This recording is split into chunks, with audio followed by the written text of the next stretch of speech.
everybody. So it is going to be mostly in English, because I thought some other people are going to join too. I don't know, they may join later. So what it is it's kind of my perspective on how to deal with this coronavirus epidemic, you know. So I thought we will take the age-old concept of agent, host, and environment. Agent here is the coronavirus, environment is our entire atmosphere, and then host.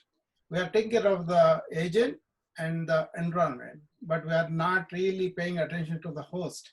So I thought I will give a modern plus spiritual angle so that we can do some lifestyle changes as per the ancient wisdom and also modern medicine. That way, we are better able to handle the post-corona. Well, even now it is post-corona because we are in corona, and after this is all gone also, there will be more viruses, more things will be coming, right? So the entire focus of these talks are how can you enhance immunity by spiritualizing our daily life, you know? So what does it mean by spiritualizing mean? Doesn't mean praying to somebody. It's like turning inward and looking at us in terms of our daily lifestyle, food, exercise, our thinking, and also our habits, okay? So it has nothing to do with religion. It has to do with our observation, with our awareness, okay? So I'm going to review last week what we did briefly so that you will get the base of that. We were, actually, I was looking at the coronavirus rather closely. So when I looked at it, there was a lot of urban people are getting sick compared to the rural people. That means the rural people has better immunity than the urban people because they work closely with the earth, and then they are not that neat, and also they may be getting subclinical infections, so they have immunity to begin with. Another thing is all these elderly who are in the nursing homes are dying basically because they are surviving on medications. They have no vitality. So if something rubs them, even the flu, they die. So this is much severe infection than the regular flu. That is another observation we had. Other thing is, when I observed the yogis, how they handle the forest, how they handle the really extreme weathers, they were doing everything from inside out. So that is the thing, it's an inside job. You cannot say this is bad, that is bad outside. Outside is some influence, but then it is how we go into our capacities that are innate, that are potential in each one of us, okay? That is what I want to bring notice in these talks, my perspective of how I look at food, exercise, and all that, okay? So we are going to talk about the spiritualization of the daily life. I have a small exercise that everybody can see whether how inward they are. I named it PET, P-E-T. The P represents how much you are in present at any given moment every day. Are you in the present, or are you in the past or in the future? That you can check for yourself. Nobody need to judge it or anything like that. Then if you close your eyes, if you are peaceful, and if you open it, if you think of doing something for somebody else, either family or state or country or your world, then you are more spiritual. But if you close your eyes and you are very agitated, and then if you open your eyes, you say, what, anybody can do it for me, that you are supposed to be more materialistic. So it's not a judgment thing. Everybody can judge for themselves. And the third thing is how fast your thoughts are going. A spiritual person's thoughts, obviously with the practices, they come down. Whereas the person who is really bothered by stream of thought, he cannot stop it. That's why that's an epidemic now. Everybody is running with their thoughts.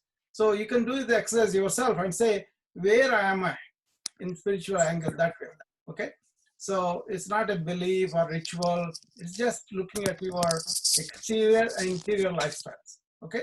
So turning inward, That is the way to deal with the stress. That is the new way of being by yourself, personalize yourself, and take charge of your life. Okay. So ancient Sanskrit terms for these are ahara, vihara, vichara, achara. So we're going to deal with the food this week, and then we're going to go to activity which involves our job and exercise, and then our mind and the thoughts, and then finally how ancients have developed some routines in our daily life, and they have significance, how we deviated from them. Okay. So today, this week topic is the food, ahara. Okay. So we will explore how are we getting the food, where from, and what types of foods are we getting. Is this sattvic food or some other food? That is the Sanskrit term for the pure food, and how we prepare the food once we get it, and then how you are eating the food. These are subtleties. I'm sure a lot of people know a lot of these things, but what I want you to do is just see whether you are doing these things or not. There's just the small things, we usually get it from the home or herbal garden if you grow it at home, and some people grow it with a compost fertilizer, not a insecticides or fertilizers with the chemicals. Okay. Or you go to a local farm market or an organic farm market and get it from there. Or you go to a supermarket, or you go to your pantry at home where you have canned food stored, right? Or you go to the vending machines at the work, and also fast food chains, right?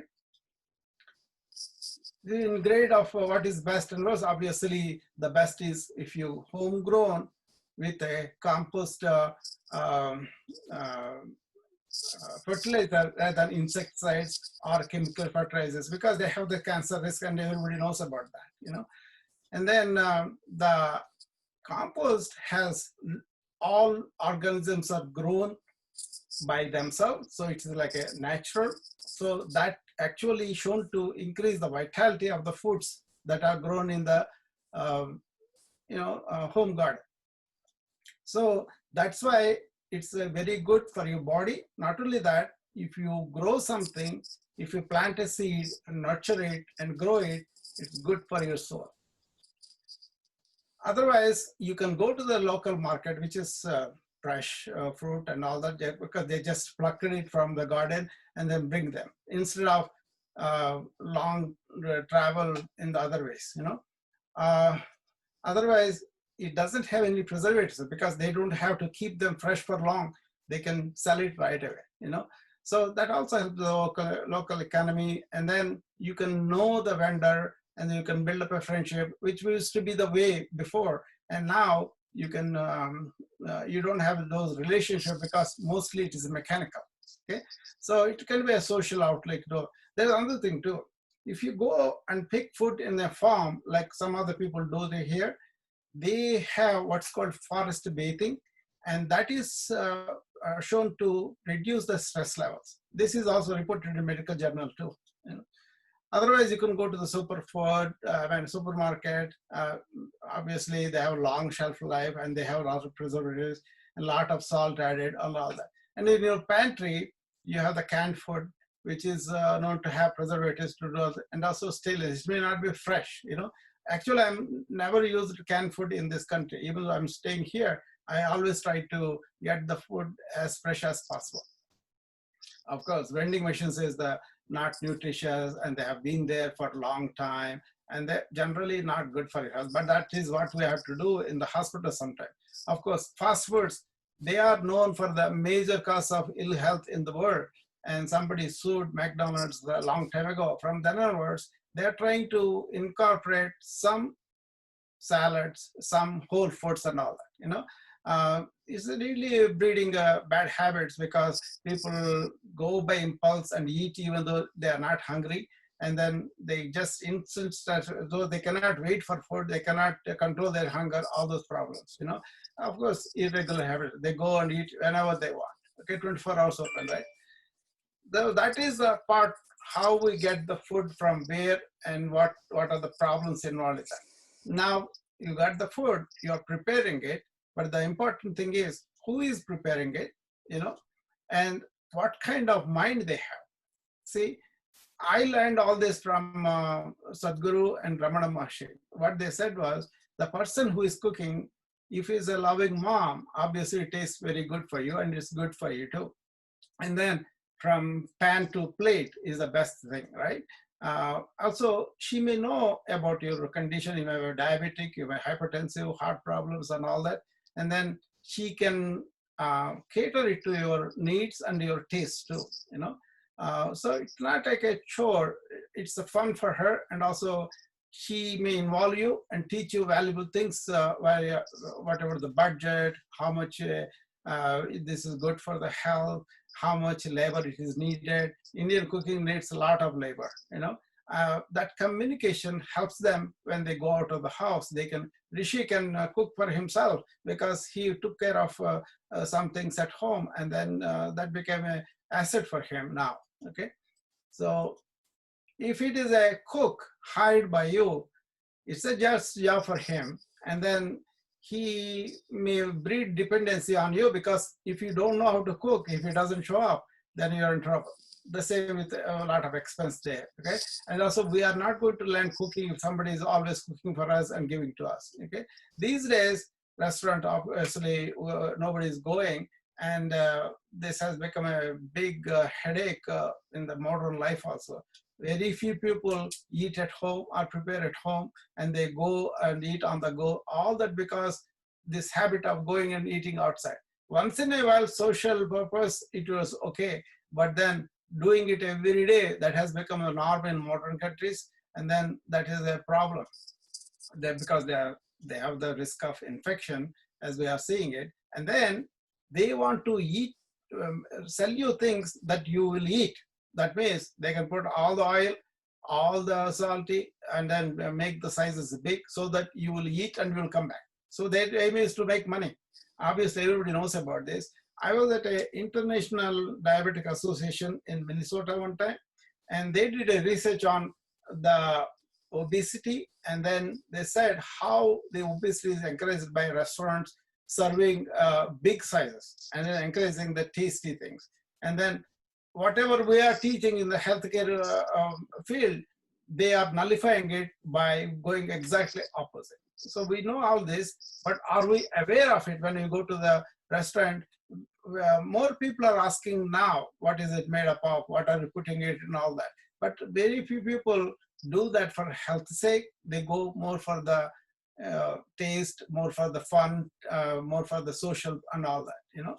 So that is something very important. As they open up, they should do it. Now, Yoga Institute in India, they were always promoting sattvic food. See, the vegetables, the fruits, the pulses, the uh, some herbs and spices also, not all of them, but some of them are very good, you know. And then when you are preparing it, what kind of atmosphere is there is very important. Ramana Maharshi, he used to work as a head chef in his kitchen, and he used to tell the ladies who are cooking there, do the work with your hands, but keep your mind silent. There is a lot in that. So all we have to do is, are we doing that in the kitchen? That's the one. Otherwise, all your anxiety, all your negative vibes, and all your vibes, they basically go into the food and they go into everybody else. So a positive vibe means in Sadhguru's ashram, they all eat, they all prepare silently. This guy, this cook, what's his name? Gordon Ramsay. Gordon Ramsay. When he went to visit Sadhguru's ashram, he found all vegetarian. So he was kind of very annoyed. But then he started to like it after 1 week, you know. And then he was very aghast because he found everybody was silent. This man screams in the kitchen all the time, you know. So that's something, that's why we put his picture there. He's a good guy, but he is very nervous all the time, you know. Now, water eating is a big topic in our medical circles. We kind of tell each patient what is good for him, what's not good for him. Usually people go for the taste rather than for the nutrition. That's one of the biggest problems in the NIH, National Institute of Health. They were not able to break the taste connection. They were able to make it everything mechanical, but people went by the taste, and then they could not scientifically figure out what is that connection, you know. And then many people are not paying attention to, is this going to help me with my immunity? So I wanted to bring in that kind of foods that you can eat. I will list out all the foods that I found will be enhancing your immunity. Okay. So are you going to make your choice as per the traditions, as per the grandma cooking, mom cooking, which is tasty but not too nutritious, or it is going to be according to your individual taste? That's the problem. You can combine it provided you are aware of it. Okay. See, this is the chart from Yoga Institute again. They were talking about how can you boost your immunity, you know, what are the things that could have, of course, your energy will be high, you recover from the illness better, you'll have a strong body, and also you'll have a relaxed mind too. So there are so many benefits if you really have a vitality in your body by exercise, proper thinking, rest and all that. Then you can feel that energy yourself. Okay, nutrition. So look at this. These chips, the one on the left are the baked ones. I think both are baked ones, okay? But the baked, no oil, oven baked, they are probably better than somebody like, you know, uh, see, among the nutritious, there are several topics we discuss with the patients. First of all, they don't realize they have been conditioned all through their life by the foods they were eating from childhood. So it has been coming in their generations, like a mango pickle in Indian household had been there generations. People are used to that, you know. So they kind of make it emotional rather than I have to eat food for my body needs. They make it, I like this, I die for this, I love this and all that. So in America, when people make the food emotional, they end up obese. So that's a big problem. So they go and take the ice cream out whenever they feel emotionally down. So that's how they eat a lot, okay? And then a lot of people are reading labels and they're knowing the nutritional value. That has to be improved a little bit more because some of them are according to the industry needs they put in, not for the needs of the patients. And that's why we are always cautioning the patients, pay attention and then keep on learning, keep on improving your information on what is nutritious, what is not, okay? So how you eat, what you eat is very important too. I think I'm going the wrong way. Okay, I'm sorry.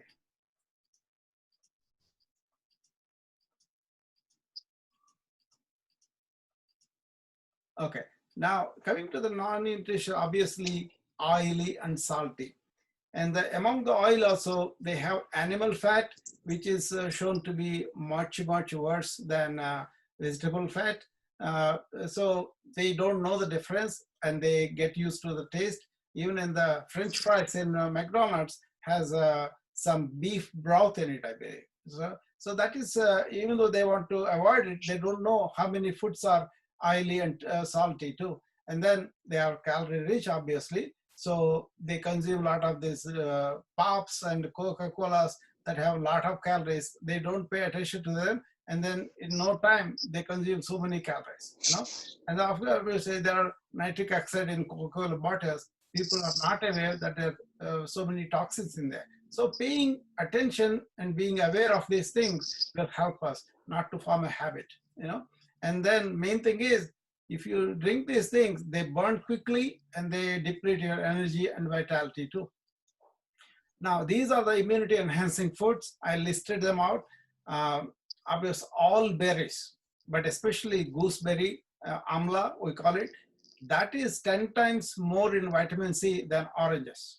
So if you do neem, if you do turmeric, and if you do amla, you will get a lot of antioxidants and also vitamin C too. So that is something we constantly advocating, but neem is not available in United States. But the other things are available, turmeric and also amla. So if you look for it, they will be there in Indian stores, you know. Of course, these other things are all available in the Western stores anyway. Um, okay, now once you got the food properly, suppose you are growing or you went to organic farm market, and then you prepared it well, and you paid attention to the nutritious value, then how are you eating it actually? A lot of people, the main problem for us is we eat on the go because there's no time and all that. What is recommended is you have to sit down and enjoy your food and eat consciously and eat slowly. Okay, chew it properly, you know, and also only eat it when you are hungry. Okay, and when you are eating it, you do it consciously, saying that I'm grateful to this life that gave me the life. Okay, and if you share it, if you cook for somebody, that pleasure is completely different, you know. And also we have this attitude prasadam, so that is blessed by the God, and then we are taking it with gratefulness. That gratefulness itself is good for your hormones anyway. So eat sitting there, and then eat silently, chew well, eat only when you're hungry, and also every seventh meal, miss a meal, because your digestive tract will be completely cleaned up by the juices. That is the colloquial I'm not talking about the physician, actually as a yogi. But when you eat on the go, it's basically unfocused eating, and then you consume a lot more bad calories, more calories, and also you are really not paying attention to what is in there. You're just doing it as a chore that you have to do it, and then your impulse also is not controlled because you can get these foods anywhere, right? So just sit together, but not in front of the TV. That is what is recommended. Of course, this is the laddus that we thought we will do it, kind of cultivates the attitude of thankfulness and gratefulness, you know. So this is something that vegetarians all do because we want to think of other life. We don't want to kill them to survive. So if the life on the plate, even if it is like a eggplant, that's giving its life for us so that we can keep our life, okay? So there is consumption for the body and there is consumption for the mind. This has become a major epidemic because of the people have 24-hour TV, phones in hand, so much information, trillions and trillions of bits of information is coming around, but you are allowing everything or all thing that's going to ruin your attention and also ruin a lot of space in your mind too. So you cannot really focus on what is important for you, okay? It takes away your energy, your relationships. People are not used to conversation anymore. We used to sit down and talk to friends together. Now they just chat. They just share everything, you know. There's a beautiful thing that is lost in that, you know. Of course, false information is being propagated and all that, you know. So this is the message that we are. This question is a philosophical question, but it can lead to a lot of problems if you don't, you are not on the right side of the equation. It used to be an argument right from the beginning for us in our household. Are we just eating to live, or we are just living because we have to eat, we can eat? So if you are living to eat, then everything is focused only to the food, gathering food, eating food, enjoying food, and that's the end of it. Otherwise, if you have a serious consciousness pursuits, major noble truths and all that, then you are eating to live, to find those truths. So just think about a little bit on that, you know. So the take-home messages are, When you get the food, do it with awareness. Where you are getting from, what is in it, and all that awareness, you know. And then if you are cooking the food, cook with a silent and loving mind. Okay. And if you are eating the food with gratitude and relishing it, that's better for you. And then dispose waste responsibly after you eat, because this has become a big problem for the coming generation too. We don't know if the planet will survive. So if we don't dispose of what we do, then if you are conscious about the planet, then you will cook with the least amount of waste. You know, the major thing we are doing here is avoid single-use plastic. That is really going to, it's already a big problem. So I just want to put that in there. You know? These are a couple of books I would say that you should take a look at it. On the yoga, there are so many books, but this is something health conscious yoga recipes. And then Western diet, Mediterranean diet is the best one. You can do that too, you know. This is a morning prayer. I just put it in there, you know. So we are done with the food. If you join me next week, I will talk to you about the exercise and activity. That involves a lot. We can show you how can you exercise, incorporate it in your daily routine. How can you make your activity as part of your yoga exercises too? And that's what I want to talk about next week. You know? So that's it. I'm done.